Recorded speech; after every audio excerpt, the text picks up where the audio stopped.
The following episode is brought to you by Poison City Brewing, proud makers of Durban Poison Cannabis Lager, the beer that invites you to live your poison.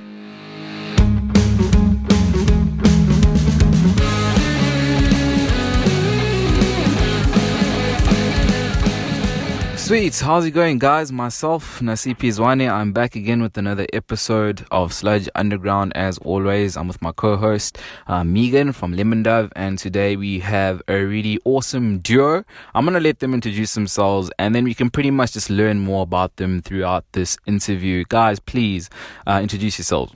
Hey, Naz and Meagan and listeners. Guys, I'm Faye. Yeah, and I'm Wren. We started our vibes there in Durban, and we were there for quite a long time. And then we recently came back to Cape Town at the beginning of this year, and then lockdown kicked in. So it's been quite a funny, That's really dope. And you know, it's in Durban, you know, it's very sort of rare to get, you know, two people sort of like a duo type setup, and if it is, then it's usually more in the fuzz type scene. Like I think of bands like Mouse, and I think it was the Myths when they were still together and whatnot. So what is it that made you guys decide that, you know what, we're going to come together and we're going to be a duo? I guess it just naturally happened like that. We've been friends and partners in life going on 15 years now. Yeah, we met in school, actually. We'll often bring other guys in for live shows and recordings. But yeah, the base of it is Wren and I. Yeah. And would you guys say that it sort of puts you at an advantage that you guys have been together for such a long time and that you guys are, you know, partners? Or would you say that's more or less like a disadvantage maybe at all? I would say definitely an advantage. A bit of both, perhaps. It can be tricky to navigate a personal and professional relationship. Yeah. Yeah. It is a good thing. Yeah, mostly advantageous. But it helps that we know each other and we get on so well. And yeah. But musically, we just perfectly in sync. And it just turns into something pretty special. Yeah, I think that's something that you can definitely hear. You can hear a synergy. The combination is truly something special. I'm wondering about what it's like sort of writing music together so much and then opening up your projects to collaborators and fellow musicians. Yeah, I mean, our music comes together pretty naturally. It's the voices and the core that are the core pieces, I would say, like the two voices that come together. So just looking at sort of your guys', you know, name, is it as straightforward as it is? Maybe that's, you know, Faye and Wren or your names, or is there anything at all that is, you know, behind it that might be, you know, special? It really is that straightforward. You're coming up with band names and all of that. It gets pretty overwhelming. We both just put our names, Faye and Wren. That's what it is. It helps when your names have like an innate rhythmic quality to them that like actually matches with your sound. Like when I say Faye and Wren, it sounds like the music I'm about to listen to. Cool. Whether it's strategic or not, it fits. It's great. And obviously with you guys being a two-piece, what would you say your general setup is, you know, when you're playing live? I know you guys said that you do sometimes get, you know, other artists on when it comes to live performances and whatnot, but, you know, what's your sort of basic kind of setup on a normal night playing out? I tend to take the rhythmic acoustic guitar kind of vibe, and then Faye brings in some electric guitar ambience on this nice hollow body. Yeah, we keep it pretty simple. He plays harmonica, the two vocals, and we got a little sound box recently, which adds a nice rhythmic. So a real wooden one, not the plug-in ones.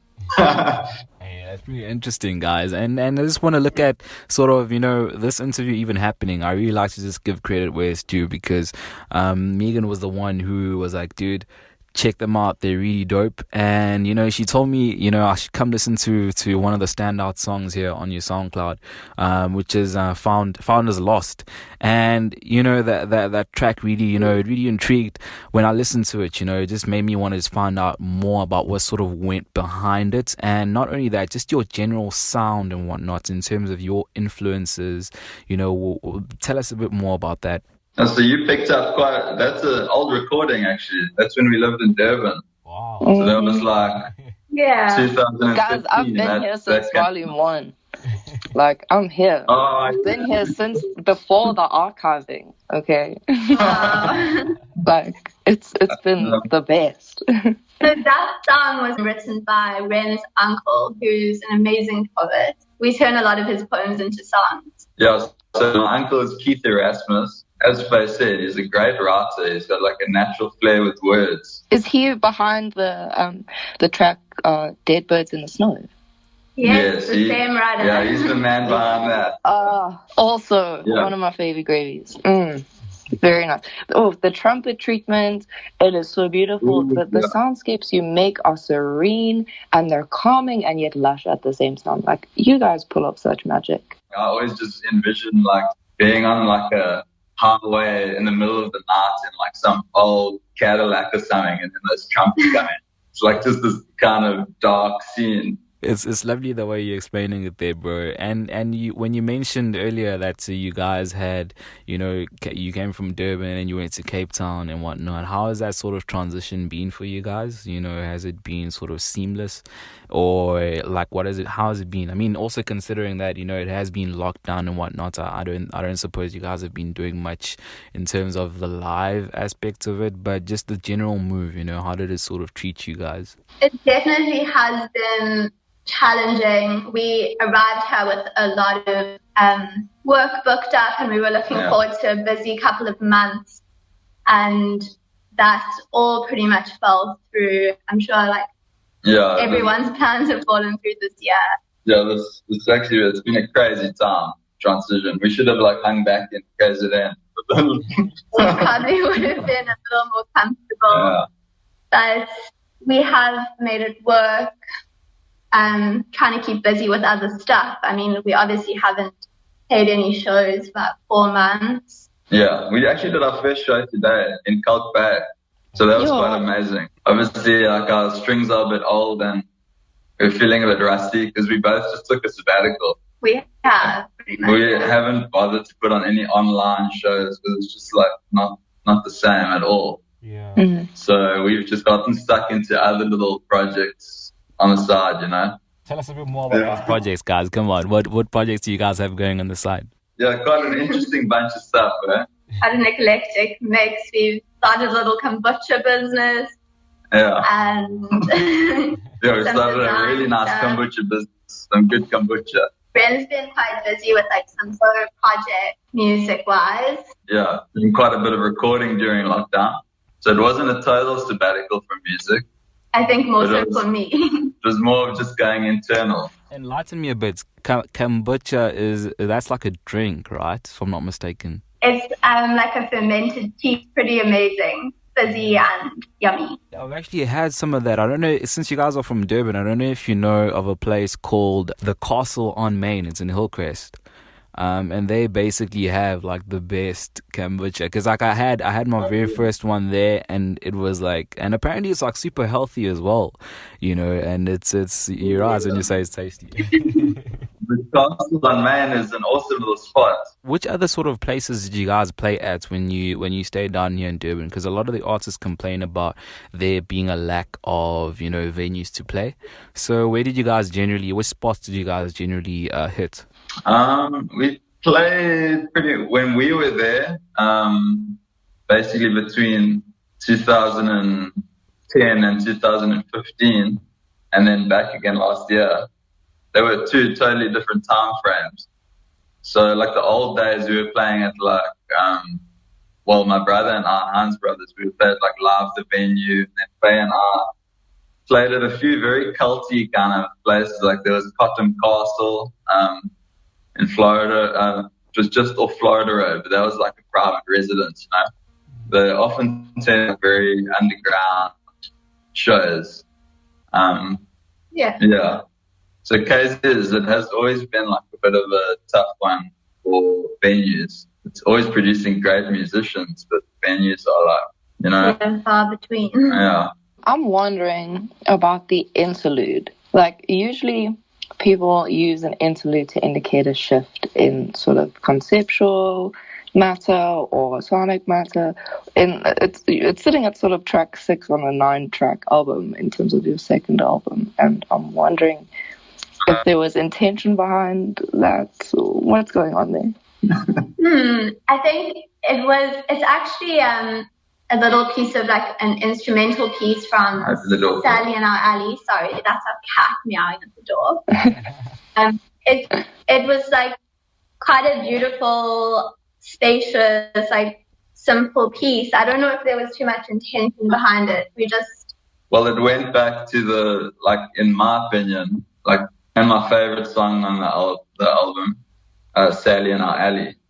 So the interlude, it's got the core parts for Sally and Our Alley in it. There was no real intent to make it like an interlude at the end of the album, but it just ended up kind of like that. Yeah, just something stemming from that question that Meagan asked, in terms of what your recording process, how do you guys sort of, how does that sort of go down in terms like who writes the songs, who arranges all the instruments and stuff? I think we do like to keep it pretty loose. A song will probably originate with either one of us, and then we'll both add to it. Yeah, we obviously just record in our own space. We've got our own little setup. It's quite portable, so. Yeah, wow. It certainly, you can tell, it sounds like a culmination of people feeling a lot of feelings and using sound to express them. It's beautiful. I read that you sort of collaborated with other musicians, but you mentioned that there were sort of young African upcoming musicians that were really good examples of the craft. Can you please tell us about your relationship with them, what it was like? Yeah, so you mentioned you mentioned the trumpets in Dead Birds in the Snow, and actually all over that album. So that's a good friend of ours, Kolawole Gobolahan. He's actually from Nigeria, and we met him in Cape Town in 2015 at I don't know if you remember the venue Tigors. It was a little jazz spot in Observatory. It was quite a jazz venue, a very small space, but very small stage with always amazing musicians hanging out there. There's just a bunch of musicians and artists, and mostly jazzy, snooty, jazzy musos, Yeah, we met Colin there, and then he was very keen to collaborate with us and play with us, and we ended up playing with him live for about 2 years. Yeah, we played a lot with him. And as for the other guys, most of them are from a little jazz band as well. Yeah. That plays around Cape Town. They were all kind of studying at UCT.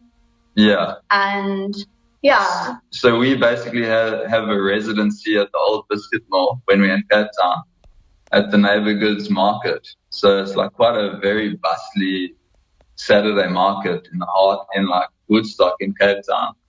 And one of the other house bands is this little jazz group.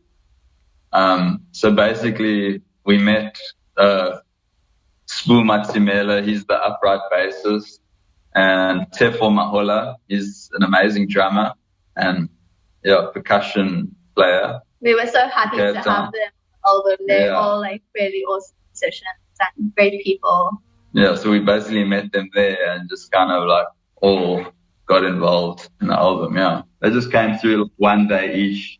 Tefo came to our flat, tracked down drums. Our neighbours weren't very happy with that. At the end of the day, we had these stickers outside the door. We didn't even hear them complaining and shouting, and we were all in our headphones and Tefo was on drums. So they were just really a bunch of old neighbours that we had when we were in Simonstown here in Cape Town. And you also mentioned something really important earlier. You said with you and your brother, I think you said it's Hines Brothers, and you mentioned a really iconic location here in Durban, or a venue back when live was still a thing. And when I think of live, I think of just the best shows you ever got down here in Durban. So this leads me to the question, with you two, what has sort of been, are there any memorable shows that you guys remember playing, not only here, but just during your time elsewhere or in South Africa as a whole, actually? Yeah, there's a lot of memorable places. Every place is kind of memories for such different reasons as well. But, we definitely enjoy like smaller venues and like a more intimate setting, which it can be kind of hard to come by. Yeah, I think venues where people are like really listeners, you know, they want to listen to the art, you know. I think those kind of spaces are like much more suited to what we do. We find ourselves playing at a lot of like loud bars and food markets. But some memorable venues in Durban. I don't know if you want me to rattle off. Go for it. Well, the Rainbow Restaurant was always cool, that jazz spot. Then St. Clement's always was a really nice listening audience in Musgrave. Yeah, man. It's hard to think of all of them, but the castle is great as well. Yeah, the castle in Hillcrest is really great. Yeah. I think they really deserve good mention because, I mean, anyone in Durban needs to go and catch a show there at the castle. That's for sure. And Andre and that crew, they are awesome. They're always cooking up some nice lentils and stuff for you, you know, and kombucha. So you're sort of. Are there any shows that you look back at and you think to yourself, wow, like I actually really enjoyed playing, you know, that set? Yeah, there's a lot, man. There's a lot. There's probably like special, beautiful, transcendent moments in every show. Yeah, I think like for your kind of music, it's kind of almost impossible not to attract the sensitive, introspective individuals that want a deep listen and not something to sort of accompany their meal. I'm wondering about like what type of listenership do you garner? Like what are the type of people who are the true fans? Like what's this crowd like if they were all to be in the same room? They are all so different. That's the one thing. I mean, you'll have just the complete, like, different people, you know. You'll have, like, a really old lady that just loved it, you know, because we sometimes throw in a lot of, like, old songs at our gigs. So, like, it often, like, changes up very much. Like, we end up throwing, like, some old little folky kind of jazzy number from the 20s or something, you know. Just all people from all walks of life, all ages, no caste or creed. You know? I guess it is really easy listening and like anyone could really get into it. For sure. You know, just looking at your setup, you know, being a duo, I'd like to focus on, you know, each individual. Faye, what do you enjoy most about working with Wren and then vice versa? This is like a nice therapy session, actually. I like it. Ben is super organized. He's always like on top of everything. He has everything planned and sorted, and he's a great organizer, and he keeps it all together, I think. Yeah, my role is a little bit of like the PR and kind of management and that kind of thing as well on the business side of things. Me too. I think you're the glue that like holds it all together. It's really dope, and you can actually, you see, the lovely thing about you guys is that you can also just hear the chemistry or feel the chemistry, you know, when it comes to sort of, you know, the actual music.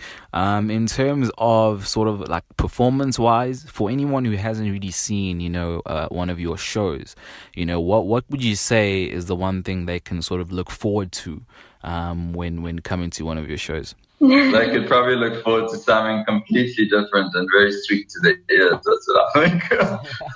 What's it been like for you in lockdown? Like, are you in lockdown together, or are you sort of just meeting up for right now?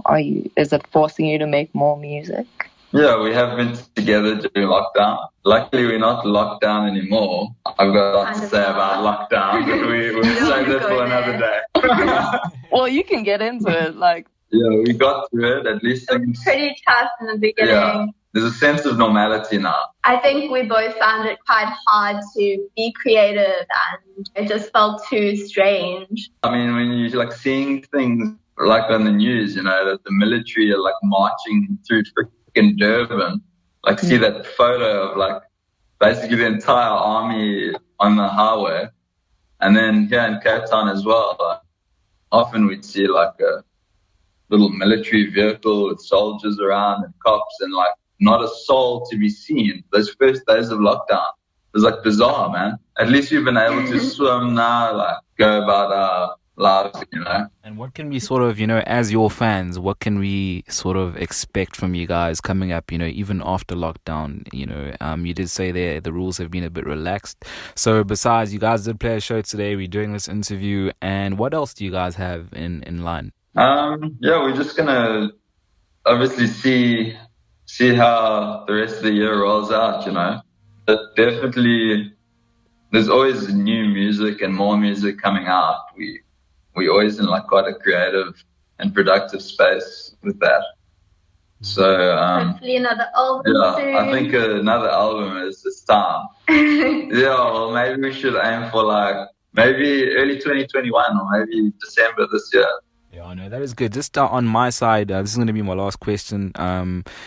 For, you know, you guys having been doing this for like 15 years or so, or have been together for 15, I want to get from you guys, you know, what are your views on the music scene, you know, how it was back then and how it is now? You know, I just want to get your general opinion on the South African music scene as a whole.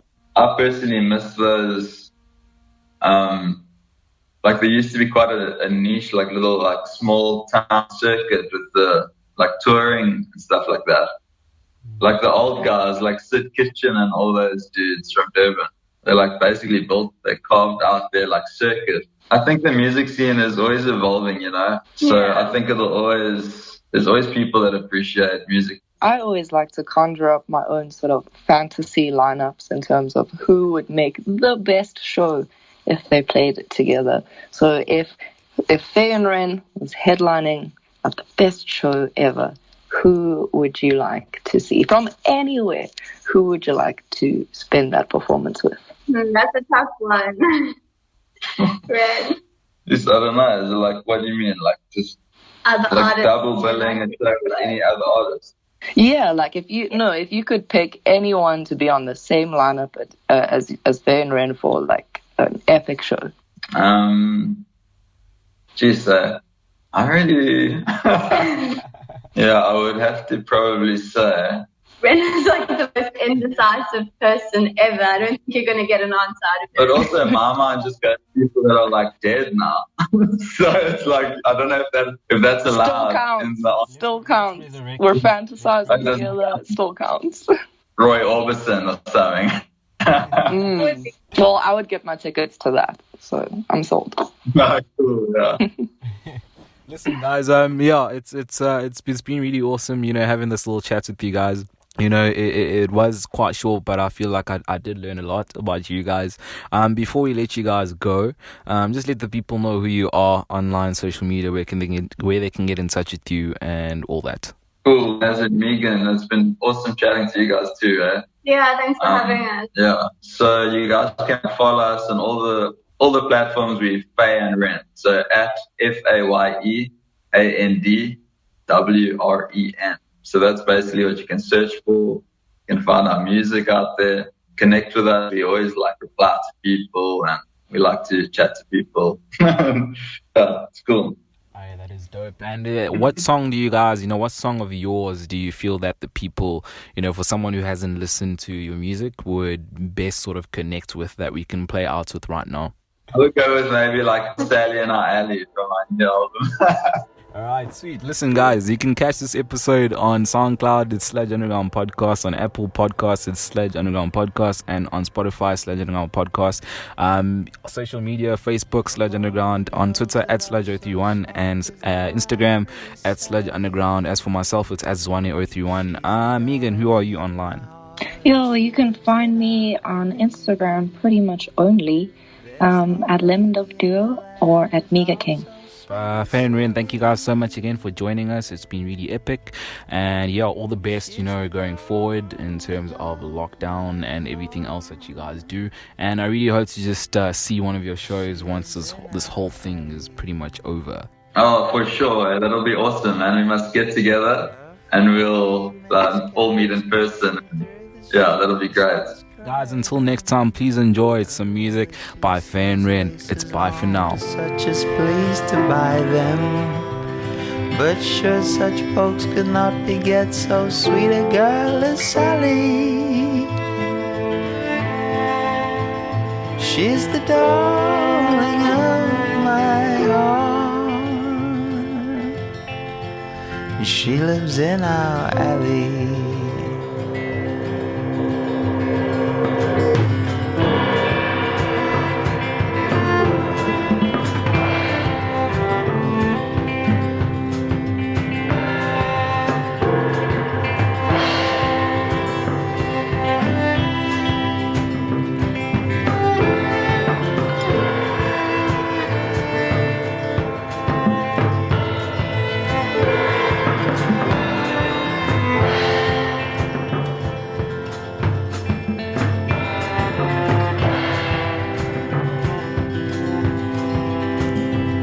When she is by, I leave my work. I love her so sincerely.